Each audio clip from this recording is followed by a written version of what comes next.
people say. Maybe there's ways, I don't know, right?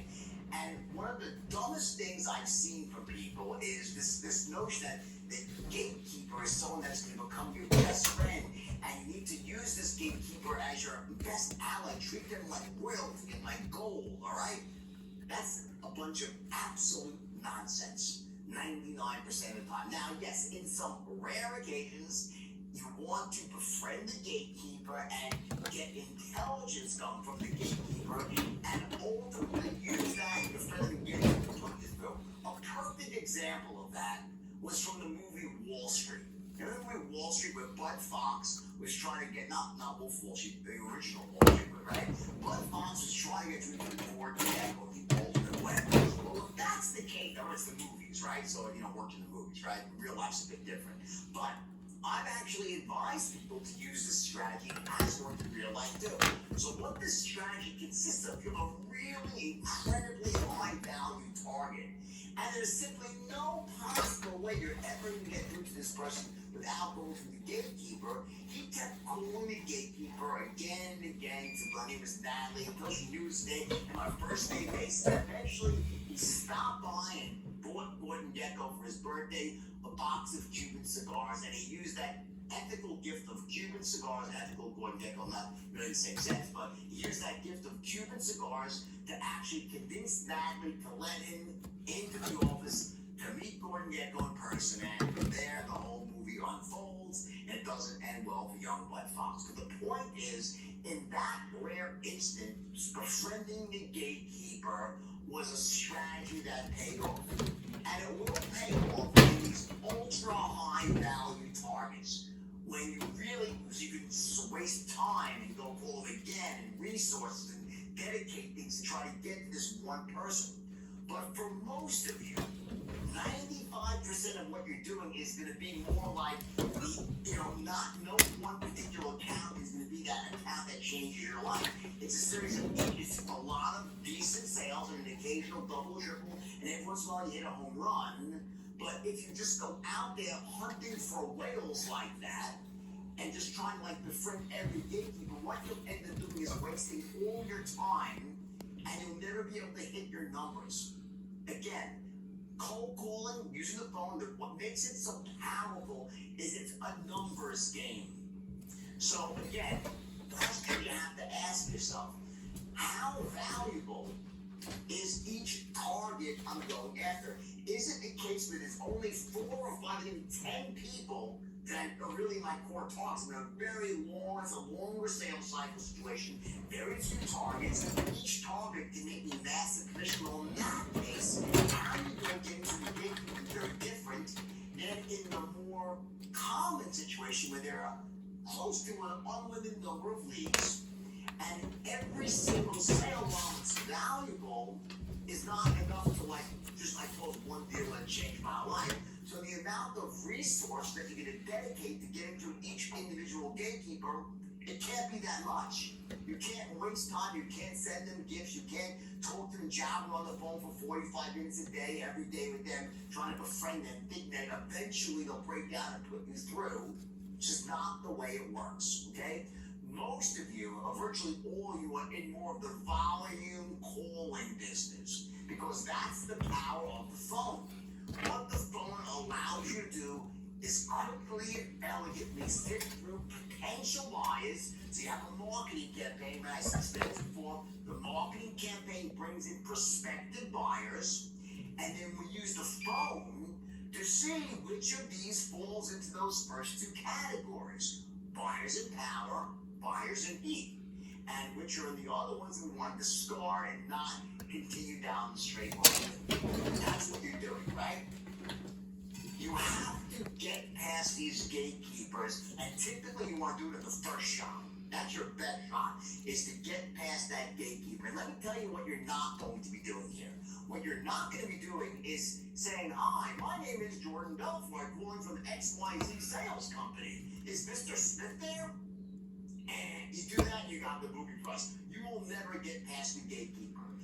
Gatekeepers are not your friends. They have been trained to thwart you. They've been trained to screen you out. They're called gatekeepers for that reason. because they're a block. They're the gate that stops every odd person who's trying to get in touch with the CEO or a person, someone that has power, from every salesperson trying to speak to them and sell them something.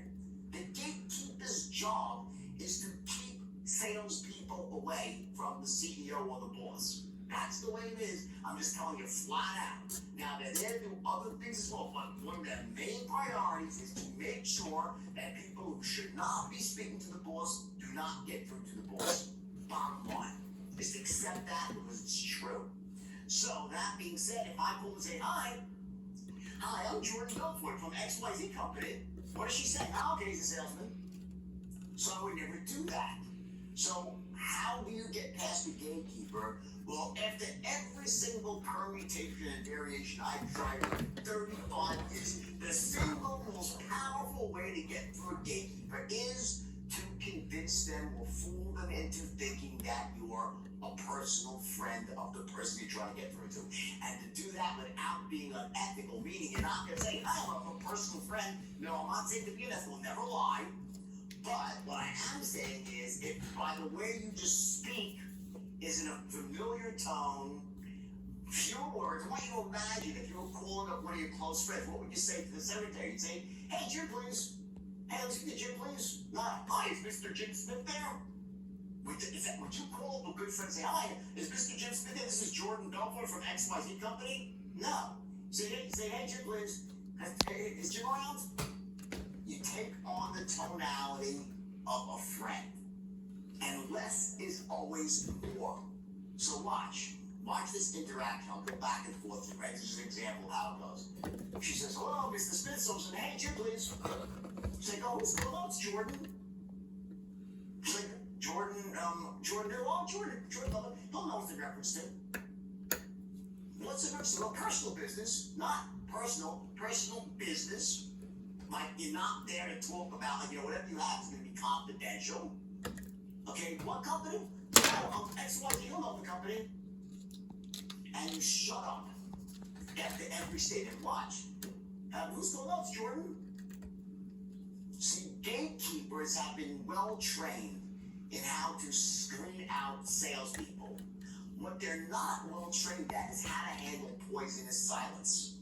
So when you remain silent, they don't know what to do. So I say, hey, Mr. Smith, hey, Jim, please. They're like, oh, who's calling us, Jordan? Silence. Jordan Belfort. She's like, hold on a second, and you might get, hold on. She goes, that's Jordan Belfort. She goes, what's in reference to? Oh, personal business. She goes, he said it's personal to you. You understand? And finally, if you catch, by the way, if you have a weak gatekeeper, and a lot of them are weak because they don't know how to handle it, it's very simple. It's a very simple tactic, but incredibly potent. They're like, and then the guy's like, yeah, hello. Hey, Jordan Belfort. He's like, you idiots. What you doing? You understand? But here's the deal. They respect you. 9 times out of 10, if they, now this is where, hey, Jim, listen, I know you're busy, get right to the point. Okay, you probably heard my company X, but now you've got to get in quickly. Boom, Jim, reason to the call, something. And that's when your first 4 seconds is absolutely crucial. You get through the gate, hey, Jim, how you doing today, Jim? He's like, oh, okay. Hey, Jordan Belfort, next week. How you doing today, Jim? He's like, oh, all right, do I know, wait a second, do I know Jordan? You're phrasing your tonality, right? Your question's a declarative, right? What are you doing? You're phrasing a declarative as a question. You're like, I know Jordan, but wait a second. And how do you doing today, Jim? He's like, oh, all right. Great. Now, Jim, you may have heard of my company, XYZ. We're the fastest, most lowest. And he's like, yeah, did you research the call? His spinning wheel of death is going, and before you know it, you're in. With a rare indeed, people say, wait a second, you told my secretary it was personal business or not. Does not happen, okay? That is the most potent way to get through to the decision maker, is to simply answer as if you were a friend. Hey, Jim, please. Who's calling? Oh, it's Jordan. Tell us Jordan on the phone. Well, you know what this one? Yeah, tell us Jordan. Comes back. Jordan who? Oh, Jordan Belfort. Like, not Jordan Belfort. No, not Jordan Belfort. Like, and unspoken words, I don't know the name. Hold on a second. She comes back. Well, what company? Oh, XYZ company. Hello, company. Hold on. And he's like, hello? Hey, Jim, Jordan Belfort, calling from XYZ company, and how's it going today? He's like, well, I'm okay. And you understand you're stacking your tonalities. That is the basic thesis on volume cold calling of how you get through to the decision maker. Now, in the training, I go through 10 or 15 other ways that you're going to use on top of that. Nuances. Remember, it's how to use the interior switchboard of a company. So you can call above the person you're looking for and get a referral down, which is the most powerful. You can start at the bottom and work your way up. I don't want to get into all this stuff now, because this is the sort of thing that you need to go through step by step in the straight line certification. I lay it out for you like on a silver platter, guys. And based on what you're selling, I show you which ones apply to what you're doing and which ones don't. And then what you want to do is you're going to have this sort of list of launches, even my top 5 ways I'm going to use in my industry to get past gatekeepers. And it's almost like a mix and match. If that doesn't work, I try this other. And you can try them. Mean things like calling at different times of the day, calling on weekends, calling at nighttime. There's many ways, there's all these different strategies I teach you. So again, you get to pick out the 5 best, 6 best strategies, and you can be running them every time you have someone you call. If strategy A doesn't work, you revert to strategy B. If that's what you revert to C, and so forth. I promise you this. If you master the art of getting past gatekeepers, your sales results will explode. I can't tell you how many companies that I've gone to and just this particular aspect of straight line trading is enough to it changes everyone's life. They're like, I can't believe how easy it is to get through to decision makers when you use these tactics. I hear it all the time. They're like, oh my God, I can't believe it. All I do is, hey, it's Jordan. And I get through. It actually works.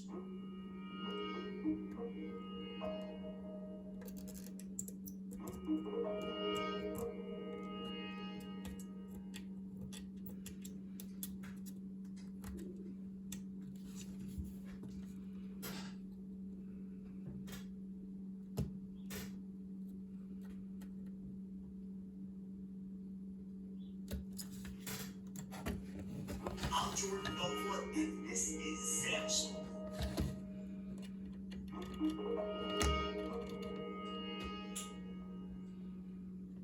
All right, so if you're a business owner, do not let QuickBooks and spreadsheets slow you down anymore.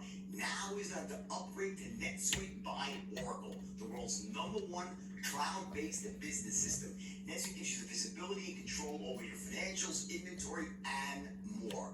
Schedule your free product call right now at netsuite.com/school. Your tritonal closing pattern. Okay? The reason I call it a tritonal closing pattern is it sounds freaking cool. No, it's because that every time you close, what I always say is I want you to go into a soft close using your tritonal closing pattern. What that means is that you're taking 3 tonalities and you're essentially collapsing them in from one to the next to the next. And when you do it the right way, it sounds awesome.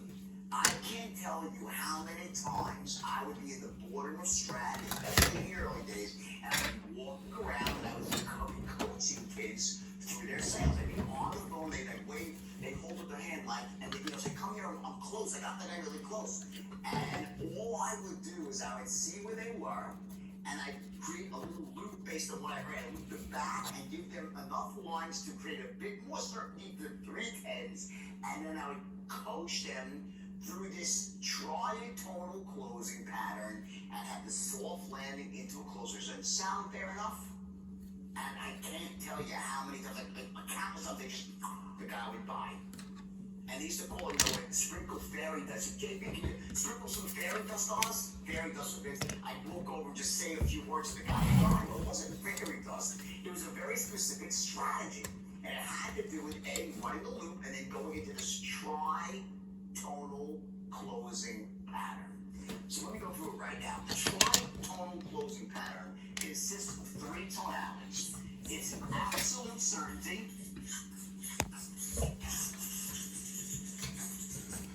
into utter sincerity, into the reasonable man. Those are 3 distinct and very different tonalities that, when said together in this order, absolute certainty, into utter sincerity, into the reasonable man. And when you do that the right way, it sounds beautiful. It allows someone to just say, you know what? Fine, I'll do it. Now, again, it's not like this is going to work, just going to use this closing pattern and someone just buys from you. No, no, no. It's all the work that you've done before the triclonal closing pattern. The tritonal closing pattern. I say triclonal because it's early in the morning, guys. Tritonal closing pattern. It's what you did before that that created that massive certainty, both logically and emotionally, and just sort of pushed them over the edge, made it easy for them to say yes. That's what's going on. So watch. Here are the words you're going to use. You should have this in front of you, okay? Jim, believe me. Okay, watch. Jim, give me one shot, Jim, and believe me. You're going to be very, very impressed. Sound fair enough? Let's do it again. Jim, you give me one shot and believe me. You're going to be very, very impressed. Sound fair enough? Let's break it down. Jim, you give me one shot. What's that? That's certainty. Jim, you give me one shot. You're talking to Jim, just give me one shot. Not Jim, just give me one shot. Jim, give me one shot and believe me, you'll be very, very impressed. Sound good? Whoa, no, you're not. Oh, Jim, you give me one shot and believe me, you'll be very impressed. Does that sound fair? Like, oh, no, God, click, goodbye. That'll be certainty into certainty into certainty. Jim, you give me one shot and believe me, you're going to be really, really impressed. Does that sound fair enough? Goodbye, click. No, we'll never buy from you. I've heard people say, never say the word believe me, because if you say the word believe me, then, well, so I shouldn't have believed anything. That's nonsensical. If you say the word believe, like, if you believe me, yeah, then you sound like an idiot. But you say, Jim, and believe me. The tone of utter sincerity. So watch, Jim, you give me one shot, that's certainty. Jim, you give me one shot, and believe me. That's utter sincerity. Jim, you give me one shot and believe me, you're going to be very, very impressed. That's utter sincerity. You're going to be very, very impressed. And I say, sound fair enough? That's called the reasonable man tone. Sound fair enough? Sound good? And the words there, you always say, what's the unspoken words? What have you implied with your tonality? Sound fair enough? What you're saying is, I'm reasonable, you're reasonable, so sound fair enough. Come on, it's a fair deal, right? Sounds fair, Jim? Makes sense? Sound good? Does that sound good? Does that sound fair enough? Sometimes at the end, when I'm on my third loop, I don't always say sound fair. I say, does that sound fair enough to me? Come on, let's be real. You know it does. I mean, I'm reasonable, you're reasonable. That's called a reasonable man tone. So watch. Jim, you give me one shot. That's certainty. Jim, you give me one shot. All I'm asking for is this. You give me one shot. And then watch how, let me show it to you graphically here. Watch. So imagine a graph here. Oh, flip the page. Easier. Watch.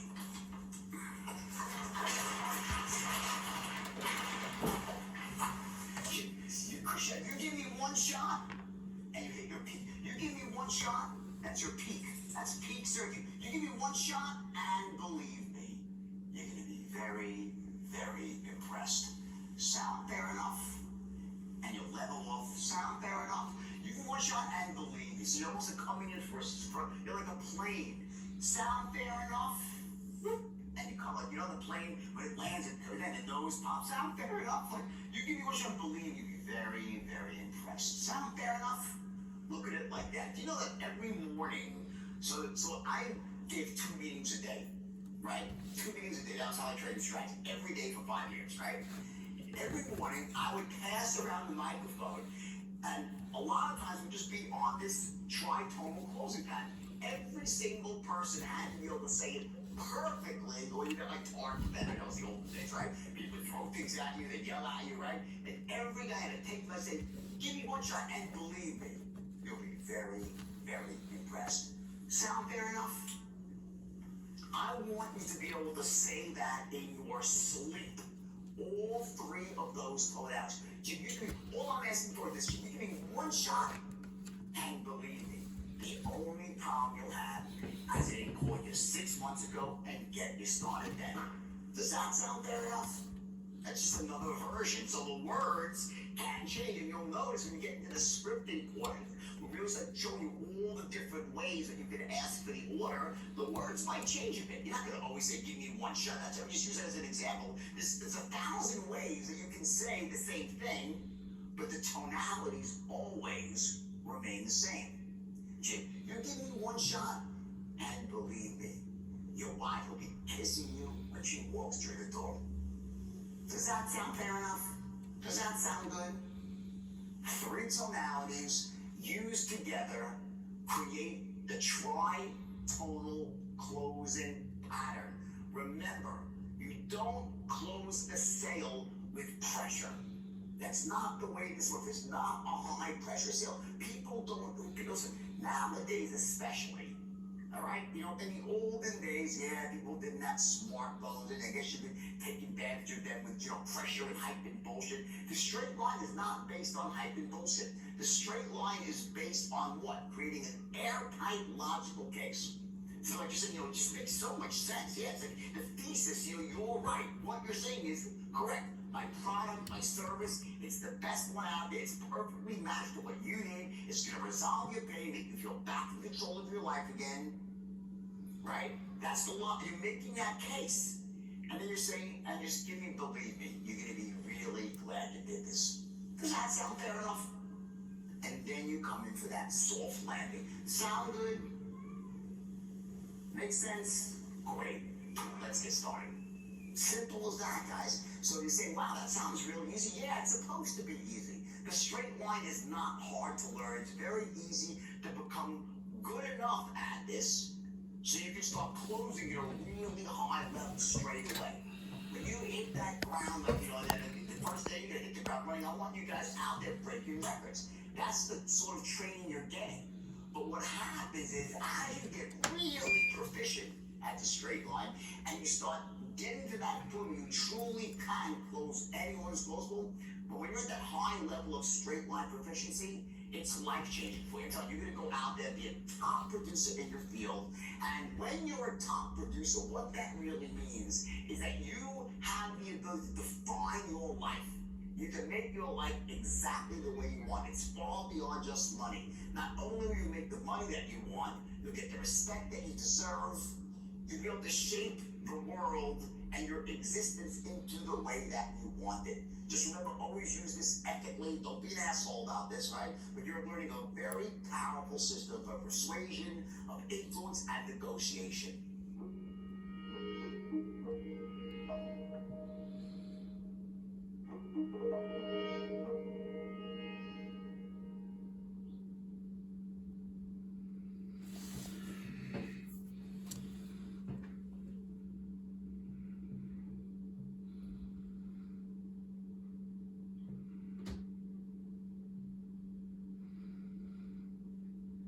I'm Jordan Belfort, and this is Sales.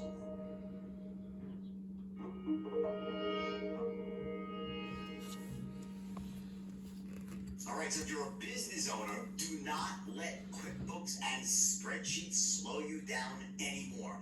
Now is not the upgrade to NetSuite by Oracle, the world's #1 cloud-based business system. NetSuite gives you the visibility and control over your financials, inventory, and more. Schedule your free product tour right now at netsuite.com/school.